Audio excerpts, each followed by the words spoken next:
À ces images de Tianjin que tout le monde a vues, images de ces explosions, plus de 100 morts, des milliers de déplacés et, Laura Verdier, un risque sanitaire majeur avec ce cyanure de sodium. Que sait-on ce matin de ce risque ?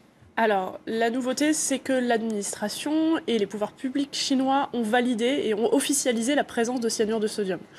Avant, on n'avait que des informations. Aujourd'hui, on a une certitude, il y a du cyanure de sodium en grande quantité. On imagine 700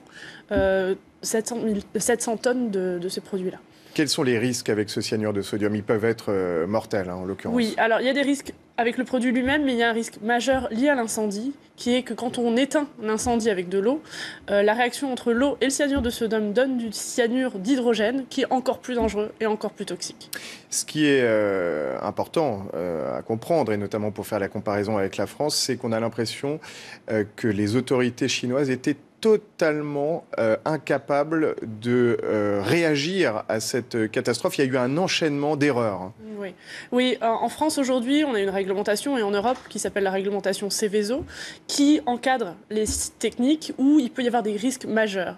En Chine, on n'a pas la même organisation, on n'a pas le même recul aussi, et du coup, on n'a pas la même expertise. Et donc la réaction qu'ont eu le pouvoir public, mais à tous les échelons, que ce soit à l'échelon des pompiers ou à l'échelon national, n'ont pas été à la hauteur en fait, de l'enjeu. Ils ont notamment tenté d'éteindre avec des lances à incendie, ce qui était une erreur absolue.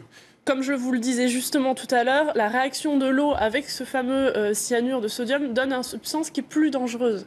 Or, ce qu'ont fait les pompiers en arrivant, c'est d'arroser avec de l'eau. Et autre risque, l'eau, une fois qu'elle s'est chargée en cyanure, elle part dans la nature. Donc en plus de polluer l'atmosphère, de donner plus de risques sanitaires, on pollue en plus l'eau.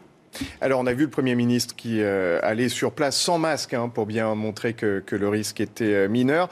Pour autant, il y a des seuils. Alors, les seuils ne sont pas exactement les mêmes en Chine qu'en France. Oui, alors ça, c'est très important de le comprendre. Le Premier ministre nous a rassurés en nous disant tout simplement que les seuils étaient légèrement dépassés. Les seuils chinois ne sont pas les seuils français. Nous n'avons pas les mêmes réglementations en termes de produits chimiques en Europe, en France et surtout en Chine.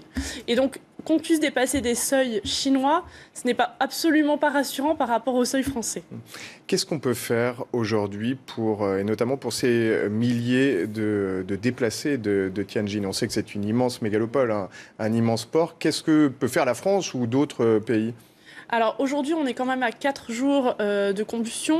L'incendie n'est pas arrêté. On a un vrai enjeu sanitaire et la Chine est en difficulté pour résoudre le problème. La France pourrait très simplement être une aide aussi technique. On a des gens qui ont l'habitude, comme je vous disais, avec la réglementation Seveso, qui savent gérer ces choses-là et qui pourraient peut-être être un outil de résolution du problème pour la Chine. Merci beaucoup, Laura Verdier, consultante environnement, pour ce point complet sur cette catastrophe de Tianjin, sur laquelle nous reviendrons évidemment tout au long de la matinée.